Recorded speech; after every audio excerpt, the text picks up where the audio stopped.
माझं नाव अवधूतराव रामराव वानखेडे, राहणार मुडाना, तालुका महागाव, जिल्हा यवतमाळ।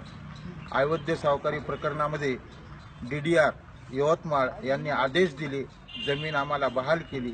कलेक्टरने आदेश दिले।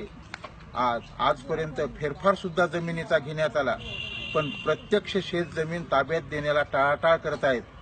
आता का करत आहेत तर आम्ही याची चौकशी केली असताना त्यांचं म्हणणं आहे की बुवा लिमिटेशनमध्ये बसत नाही। तर या अधिवेशनामध्ये आमचं सर्व शेतकऱ्याचं, सावकारग्रस्त शेतकऱ्याचं असं म्हणणं आहे की या अधिवेशनमध्ये ही लिमिटेशन जे आहे तर ही वाढून मिळावी आणि 30 वर्षाचा या कायद्याला आधार व्हावा। त्यामुळे आमच्या गोरगरीब जनतेच्या, सावकारग्रस्त शेतकऱ्याच्या जमिनी आम्हाला मिळतील आणि या सर्व आदेश होऊन हे प्रकरण थंड्या बस्तीत टाकलेले आहेत।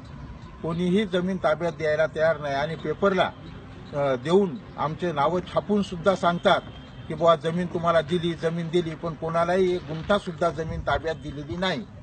त्यामुळे हा सर्व पेपरबाजीचा प्रकार, सर्व जनतेला माहीत होत आहे आणि आम्हाला अवैध सावकाराकडून त्रास होत आहे। तरी लवकरात लवकर आमच्या अवैध सावकाराकडे अडकलेल्या शेतजमिनी आमच्या ताब्यात देण्याची आमची सावकारग्रस्त शेतकऱ्याची विनंती आहे।